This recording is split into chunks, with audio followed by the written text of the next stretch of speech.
So for Break the Silence, Break the Behavior, I'm talking with Melissa Muganzo Murphy, who's an entertainer and a philanthropist and now an ambassador for USA Fibroid Centers. Welcome, Melissa. Thank you so much for joining us on the segment today. Thank you for having me. I'm so honored to be here. Thank you. You have, a story to tell about your fibroids, like so many women, but you're so outspoken. So we're really thankful that you've joined us in the fight against fibroids. I want to talk a little bit more about you first. So let's just kind of introduce you to the Break the Silence, Break the Behavior audience. Tell me a little bit more about yourself in philanthropy and entertainment. Yeah, absolutely. So again, my name is Melissa Muganzo Murphy. My pronouns are she, they, and cis, and I am a fibroid survivor. I am a Black girl fanatic, and I'm a CEO of a Muganzo Entertainment, which is a Black-centric entertainment company. And so finding out about there's a national clinic and a national initiative to end this huge worldwide epidemic on fibroids and uterine health and trauma has been phenomenal, right? There's been so many folks that are like, I didn't even know this existed. This is groundbreaking. And so I'm just excited to be chosen as one of the folks that can speak up and speak out about something that's impacted so many of us. And I just remember being a musical child, a dancing child. My mom is a musician by trade. She's a songstress by trade. So she would take me on her tours with her and have me hold the notes while she's harmonizing, putting the music together. And once she found out that I could sing, she said, "Oh, that's it. That's it." You think we got a problem. And so she put me in so many performing arts things. And I remember as a teenager joining a Christian dance company and then becoming the co-choreographer of the dance company. We would travel all over the United States, into Canada, into Mexico. And we're teenagers. We're literally 16 years old, right? Not even thinking about all that we're doing. It was so fun. I was a cheerleader. Shout out to all the cheerleaders out there. And so by the time I got to college, I just knew I wanted to give so much of myself on the creative side and the performing side, because I feel like that's where I'm the most vocal. But fibroids really held me up. I would be performing on stage, like nervous of a bleed out. My acne and my makeup would be like really jumbled. I would have out of control headaches. I would have out of control cramping. And finally, I was like, well, I heard that this birth control thing, that's supposed to like regulate periods. Okay, I'll try that. I tried it and I ended up bleeding for 6 months. I ended up bleeding for 6 months straight, upping the birth control, downing the birth control. Should I change the birth control? Maybe I'm not using it in the right way. My body needs to figure it out. But the entire time my body was telling me, hey, something is wrong. Right. Something is wrong. And I had normalized it just because generationally I've been told that bad periods were a rite of passage, right? Like everybody in your family got a bad period. Right. Everybody got a bad period. Right. So I was in Walmart with my mother and I was like having a massive bleed out. And for all the folks that have experienced uterine health traumas, you know what that's like. You're bleeding like it's uncontrollable. You're like dropping all these clots. And I'm in the store. I'm completely embarrassed. I'm going through like jeans and all this stuff. And my mom is like, we need to call somebody. So she calls my sister's godmother, who's an herbalist. And she was like, oh, I'll give you stuff to like cleanse your body. We'll manage it. And we'll talk about what to do next. I'm like, okay, that's not right now. Like right now, I'm in panic. I'm in, humiliation right now. And I still have to drive home. Right. So then my mom called a family friend at the time who was a nurse, who was Black identified. And instantly, Erica, she goes, girl, you got fibroids. Just like that. Really? Over the phone. What? How old were you when this was happening? I was 23. Was there like a time period leading up? Absolutely. I mean, being a cheerleader, you're doing flips and kicks. And do you know how much of a panic that is to have a period that's uncontrollable and unpredictable cyclically? It doesn't come every 28 days. It comes when it wants. Or what I remember when I first started having a partner, you don't feel your sexiest, right? When you're laying next to someone and you're like, this could be literally a massive thing that I can't recover from. They didn't tell me about the myomectomy. They didn't tell me about UFE. They didn't tell me about how to cut off all the inflammation that's feeding the fibroid. They didn't tell me about thermal ablation. They didn't tell me about any of those things. Wow. They were just like, talking about birth control. You're too young, so here's birth control. It was just that easy for them. Wow. And so when our family friend, who has now passed, but I give all of my honor and credit to her for just calling it out, simply like, that's fibroid. Let me tell you about them. It's mostly found in Black folks.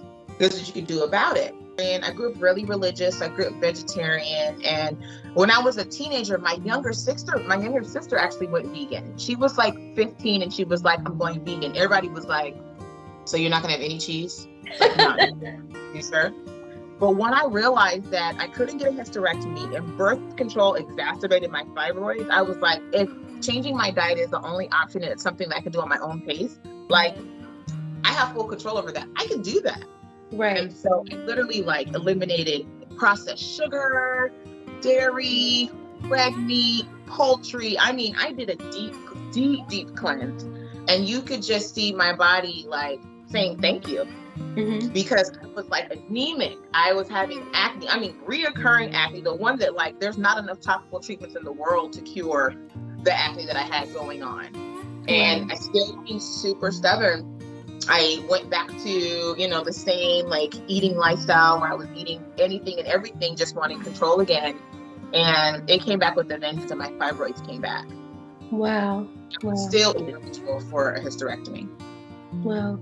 So really, the symptoms came back because you didn't have the fibroids removed, right? You just changed your diet and the symptoms got better. So you still have these fibroids. Did you have any indication of how many you had at that point? I had no indication, but I remember going on a really deep dive into like, what is a fibroid? Is it cancerous? Is it harmful? Is it genetic? Like I started doing a deep dive for myself and I found all this research about what fibroids were and how it impacted folks, but nothing about like how it was created. And I remember that being so frustrating because if you know how something is started, you can prevent it, right? Right. And still to this day, there's all these myths right out there about how fibroids are created, what the cause is, how to get rid of them. But not once was UFB an option for me or told that that was something that was available. I would have done that right away. I was like, I need something that's specific to the womb, something that's specific to the uterus. Like there is harm going on inside of me. And yes, there's other benefits that I can have if I drink other things or take other things for my holistic body. But this is like organ specific. And so my sister's godmother, her name is Rochette Pearson of Pearson's Herbs. Her and her husband have been certified herbalists my entire life. Mm-hmm. And I remember mom actually took herbs when she was having hormonal problems. And at that time, fibroids wasn't even in the medical system. It was just like, you need birth control. Right. But it wasn't for her. So that made me remember like, oh, it's not just me that's had this issue. My mother had this issue, but who knows if my grandmother had this issue. This is kind of like passing down.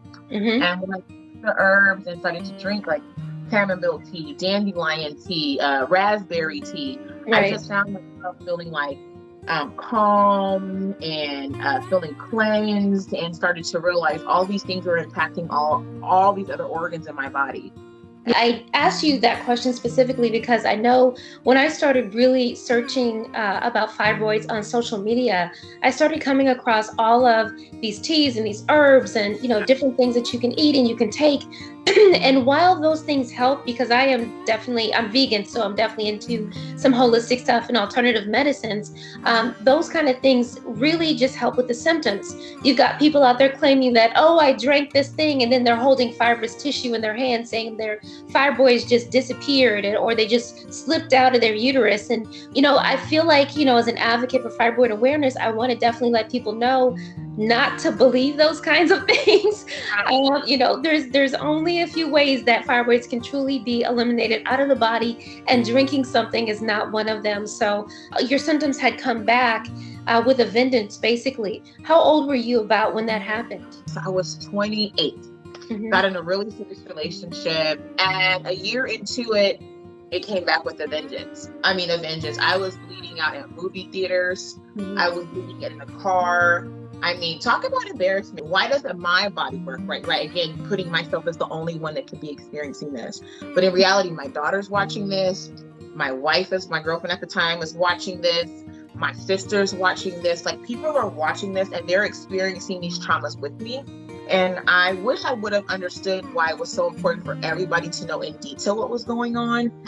Because there's folks that just don't talk about these traumas because they're really embarrassing. Right. But when you learn and share it out, people also learn and start to make sense of the things that happened in their life and didn't even realize they were missing out on information or terminology. That's right. And so, yeah. And when I went to get an ultrasound, and that's when the ultrasound tech came in and said, yeah, you have fibroids and you have 3 of them. And I was like, I was so frustrated because I didn't know they can come back. I had no idea. Yeah. And people don't tell you that. Yeah. And it sounds like because your symptoms were so severe that, you had 3 fibroids from what they could tell from the ultrasound. Yeah. So after that, I was pissed at first. I was pissed because I felt like nobody told me they can come back. And at this point, your body can't function holistically without your uterus intact. And so you need to love on your uterus, right? This is who you are. This is your essence. You get to create life out of here if you choose to. Taking all that energy and focus and honor away until it came back again. And so after that, after I left the doctor's office, I was like, I'm literally vegan from here on out. That's it. And that's when I made that hardcore decision. And that was in 2017, and I haven't looked back since. When I went back to my primary care physician, I said, okay, I would like to be considered for hysterectomy again. And they said, no, you still might want a child at this point. I'm in my 30s. I'm like, I'm sure I already have a daughter with my partner. Not interested. They still declined me. Still didn't offer UFE. Still didn't offer myomectomy. Still didn't offer thermal ablation. Just said you can do birth control or you can just manage it on your own. And it's not just Black folks. It's everyone. Everyone impacted by this. And I was like, it's so interesting that people still don't care.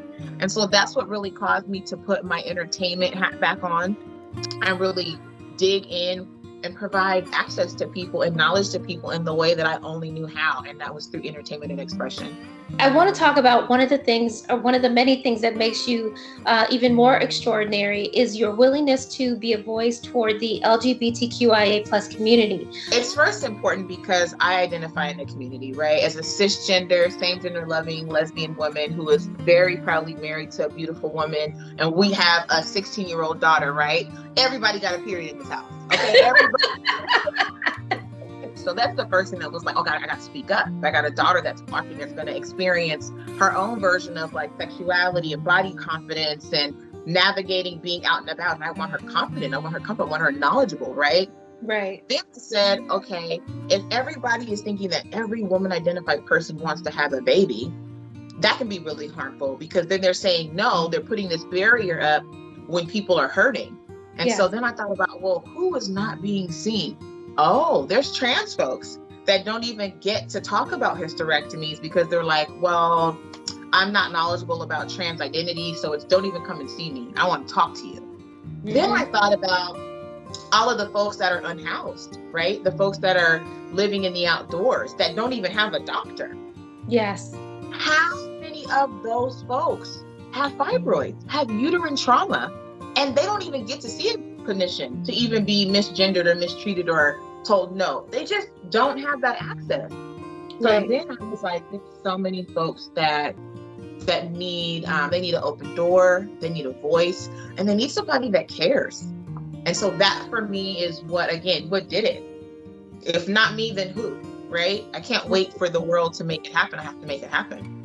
Absolutely. Well, Melissa, you've been an absolute joy. I cannot wait to get to know you even more. I can't wait for the USA Fibroid Center audience to get to know you even more. I know you'll bring a lot to the table. We look forward to hearing more from you and to connecting with you. And thank you so much for being a guest on Break the Silence, Break the Behavior, which is 2 things that we are determined to do, right? In so many ways. I'm like, yes, yes, yes. Absolutely. Thank you so much, and we hope to speak with you again soon. Okay, sounds good. Thank you for having me. Bye-bye.